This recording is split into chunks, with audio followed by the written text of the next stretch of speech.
Vamos ao debate, então. Esse caso, na opinião de vocês, reforça a necessidade de uma regulação das redes sociais. Vou começar dessa vez com o Hélio, que está aqui do meu lado. Hélio, eu sei que você tem aí muitas questões quando se fala em regulação de redes sociais, mas a gente está falando de duas influenciadoras digitais. Eu vou botar dentro de aspas aqui, a advogada Fayda Bello, no vídeo dela, fala de desinfluenciadoras. Que me parece mais adequado nesse caso. Seria circulando livremente esse vídeo que elas mesmas apagaram, não foi a rede que apagou. Seria o caso de uma regulação de redes? Como você falou, Luciana, eu tenho questões negativas à regulamentação das redes sociais. O que a gente está avaliando aqui só pode ser avaliado porque as redes sociais foram a plataforma que permitiram que a gente conhecesse esse caso. As plataformas são neutras, é um lugar onde as pessoas vão falar, publicar, e o que a gente tem que investigar e analisar e punir socialmente, se for o caso, e punir legalmente, se for o caso, é a conduta das pessoas e não a rede social. A rede social está ajudando a gente a se informar sobre o que aconteceu. Se não fosse redes sociais, isso poderia ser algo contido, que não tivesse prova, elas estão aí e revelaram.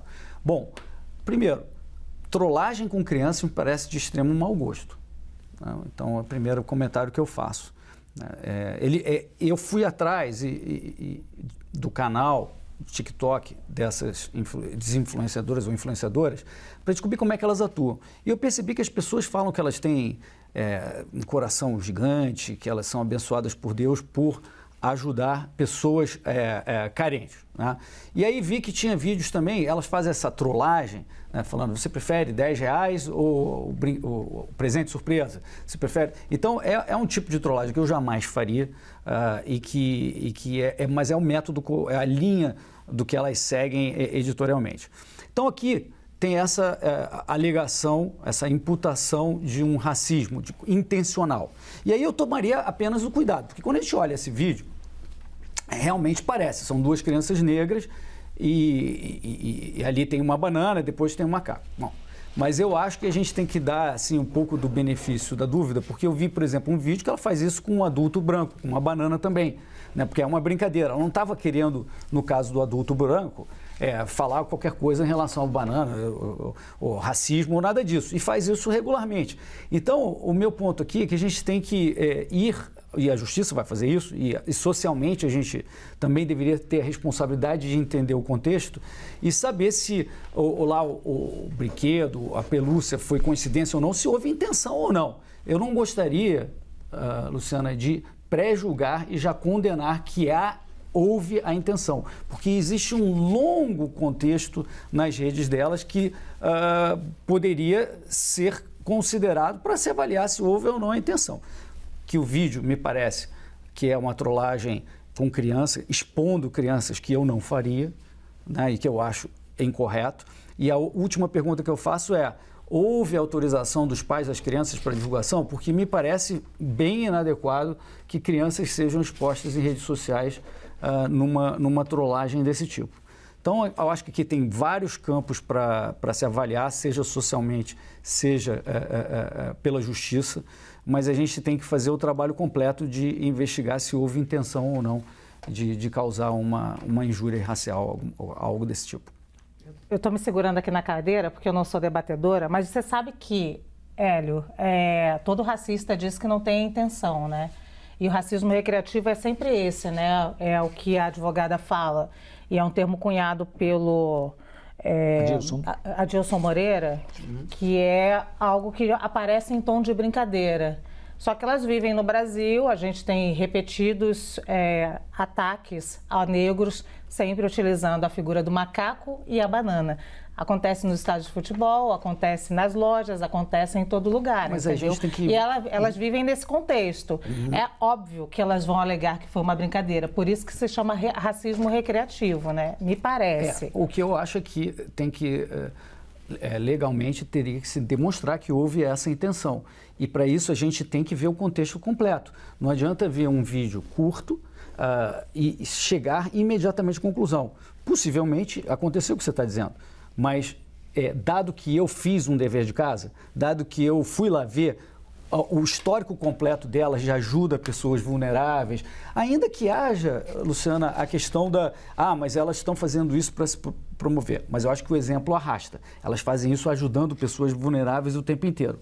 Então, para pessoas que estão ali ajudando vulneráveis o tempo inteiro, automaticamente assumir que houve a intenção, eu acho que tem que ter uma precaução. É possível que tenha acontecido, sim, você tem razão, mas é preciso ter a precaução, porque quando você vai punir legalmente, vai ter todo o processo. Socialmente, às vezes a gente faz o jumping to conclusion, como diz os americanos, a gente se precipita e condena. Eu acho que o que é importante, o que eu estou dizendo de tudo isso, é que é preciso ver o contexto completo. É preciso ver o conjunto da obra e não apenas um vídeo de 20 segundos.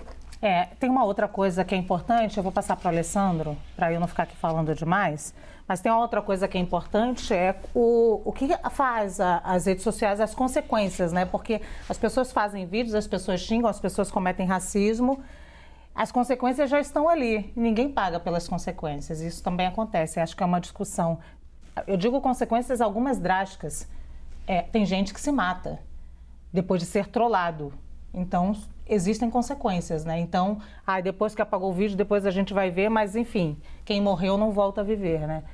Vamos lá. Lu, eu acho que a gente está em 2023. Eu acho que daqui uns 5, 6 anos, eu talvez volte aqui, a gente vai estar debatendo a mesma coisa, vai aparecer a mesma cena igual, e a gente vai falar as mesmas coisas. Ou seja, nós temos um processo, talvez aí realmente de repensar o país, de repensar a nossa identidade, e tentar, talvez, aí mudar a nossa forma de ser e de existir, porque não dá, tem uma hora que a gente não aguenta mais, né?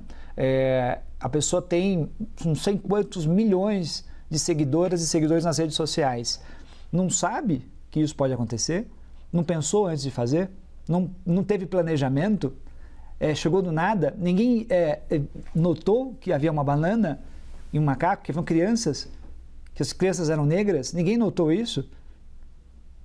Ninguém percebeu isso? A gente está as redes sociais, elas funcionam, a gente sabe, da seguinte forma, isso tem a ver com o mercado, ou seja, eles querem lidar conosco com as nossas emoções. Eles querem que a gente, vamos dizer, que a gente compre as coisas.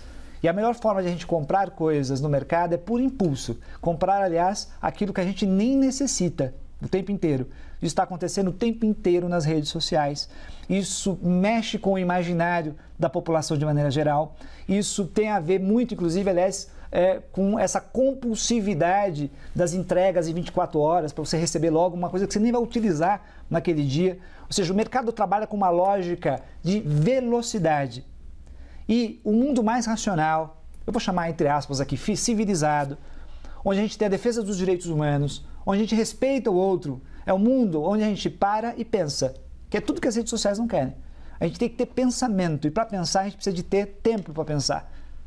E tempo para pensar significa não agir por impulso, não trazer os instintos que estão na sociedade brasileira, introjetar em todos os brasileiros e brasileiras, como, por exemplo, o racismo.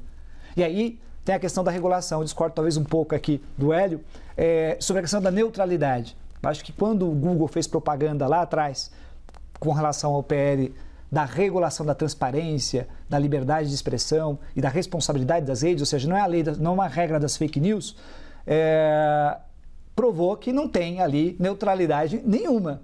Ou seja, o próprio dono da plataforma, o proprietário da plataforma, manipulando a rede social, mostrando, olha, não tem neutralidade aqui, é tudo direcionado. Para nós, importa o impulso. Peguem os comentários agora, Lu, a gente pode pensar aqui, e eu chamo os colegas para pensar nisso, peguem os comentários de baixo, aqui agora o vídeo foi apagado, né? Pega a rede social dessas pessoas e olha os comentários embaixo, por favor. Dê uma analisada na briga, que provavelmente, eu só estou, olha só, eu nem li o comentário, mas eu já imagino, porque eu estou acostumado a olhar, né? Eu imagino os comentários que tem lá embaixo e os enfrentamentos políticos que tem embaixo nos comentários entre as pessoas que acompanham essas redes sociais.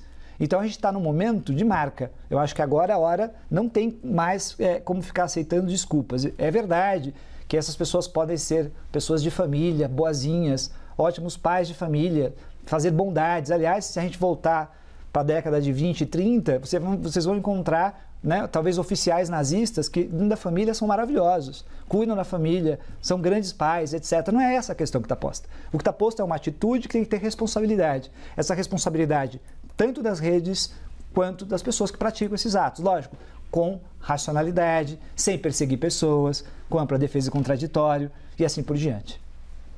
Muito bem.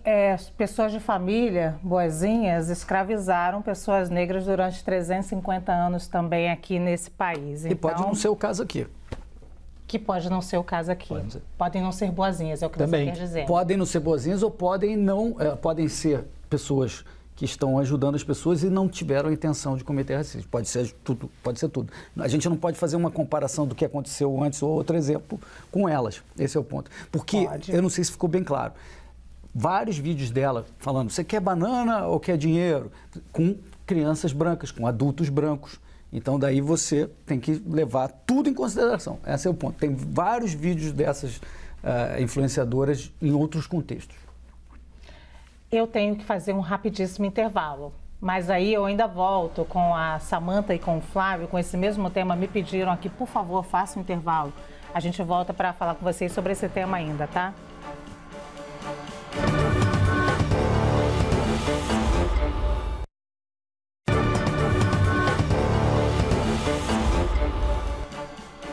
Estamos de volta com o grande debate. A pergunta é, na opinião de vocês, isso que aconteceu, e é isso que eu vou falar agora, com duas influenciadoras, que a advogada Faida Bello chamou de desinfluenciadoras, que saíram às ruas e entregaram presentes ou fizeram uma trollagem com crianças pobres e pretas, se elas queriam R$10 ou uma banana, né? Claro que era um presente embrulhado e aí não era, quando a criança abriu o presente, era uma banana. Você vê a frustração na cara da criança, obviamente, mas tem ali um cunho em um país que está o tempo inteiro falando de macaco, desumanizando a população negra, chamando de macaco, ou jogando banana nos campos de futebol, só para ficar em dois exemplos.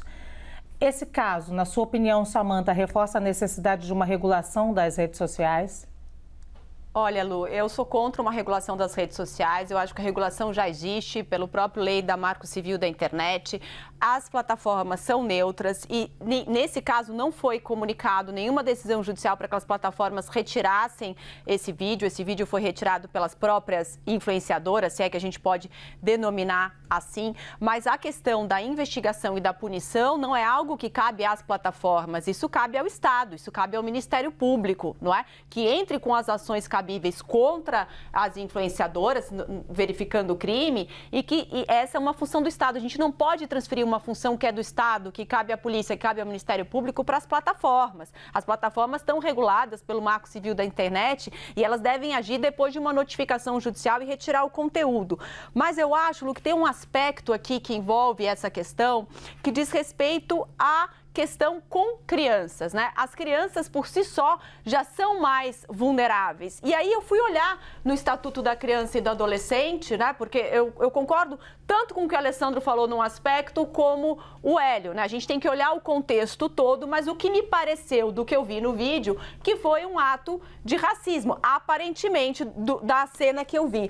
No entanto, quando a gente vai até o Estatuto da Criança e do Adolescente para ver como é que a nossa legislação protege as nossas crianças, porque ali, notadamente, as crianças passaram por um momento de vexame, né? Elas ficaram ali constrangidas e elas são vulneráveis. Primeiro, tinha autorização dos pais para expor essa imagem, que foi uma coisa que o Hélio levantou? Acredito que não. E segundo, eu posso colocar uma criança numa situação vexatória, né, em que ela está nitidamente constrangida e olhando o nosso Estatuto da Criança e do Adolescente, olha o que me chamou a atenção, que o artigo que trata sobre isso não enquadraria essas senhoras, porque ele diz assim, submeter criança ou adolescente sob sua autoridade, guarda ou vigilância, a vexame ou a constrangimento, a pena de detenção de 6 meses a 2 anos. Mas veja bem, esse crime só pode ser cometido por quem tem a guarda ou sob quem a criança está sob autoridade. E no caso delas, elas não estão sob essa autoridade, mas elas colocaram essas crianças numa condição vexatória. E veja bem, elas não estão abrangidas pelo nosso Estatuto da Criança e do Adolescente. Nesse sentido, eu acho que a gente precisa melhorar a nossa legislação para que casos e situações como essas, principalmente envolvendo crianças, não se repitam mais. Mas isso não tem relação, a meu ver, com a questão das redes sociais. As redes sociais refletem algo que está na sociedade. A gente precisa transformar a sociedade para que a gente não veja mais cenas como essas. Muito bem, Flávio. Eu vou pegar o gancho colocado agora pela Samantha, transformar a sociedade. Ao meu ver, eu não tenho nenhuma dúvida de que há racismo nesse caso, porque a sociedade brasileira funciona minimizando no seu dia a dia práticas racistas que não são sequer perceptíveis pelos seus autores como racistas, porque nós fomos construídos como uma sociedade a partir da escravização e depois da discriminação sobre as populações pretas, pardas e indígenas. Então, para o cidadão, é comum fazer piadas desse cunho, como disse o Hélio, de mau gosto, mas eu vou além, criminosas, porque nunca essas piadas são direcionadas ao homem branco. Seja nas corporações, seja nas universidades, seja no nosso dia a dia, na vizinhança. Então, o que nós temos aqui é o que o professor Muniz Sodré, da UFRJ, chama de racismo intersubjetivo, e isso vai se projetar no institucional, porque eu vejo muita tolerância. Então, de novo, bem colocado pela Samantha, as leis não absorvem e não abraçam devidamente essas condutas. Tanto o Estatuto da Criança e do Adolescente, quanto a 7716, a Lei contra o Racismo. Se você pensar, por exemplo, em casos de neonazismo, a conduta para ser punida ali é muito restrita. Só fala em suástica, mas o neonazismo não é projetado apenas por suásticas. Então, neste caso, ora, quem tem 13 milhões de seguidores na rede social tem que ter responsabilidade e um mínimo de entendimento das consequências dos seus atos. Então, é muito grave esse fato. E, mais uma vez, eu volto a bater uma tecla que eu sempre tenho falado, que é a tolerância com o racismo, a tolerância com o discurso de ódio no Brasil é predominante. E, finalmente, só sobre a questão da rede social, eu também concordo que não deve haver uma regulação imediata, mas, uma vez notificada, a rede social tem responsabilidades. Então, quando você coloca, por exemplo, e eu passei por essa experiência, fotos do Sebastião Salgado, de crianças indígenas que não usam roupas, a rede social bloqueia você por nudez, um dos motivos é a nudez. Isso significa que há um crivo. Ora, se nós não estivéssemos constatando no dia a dia que há também problemas na rede social, nós não falaríamos nos algoritmos discriminatórios, por exemplo. A inteligência artificial está entrando agora nesse debate. Agora, concordo, a rede social, em princípio, é neutra. Uma vez notificada, ela não pode permitir esse tipo de manutenção dessas postagens.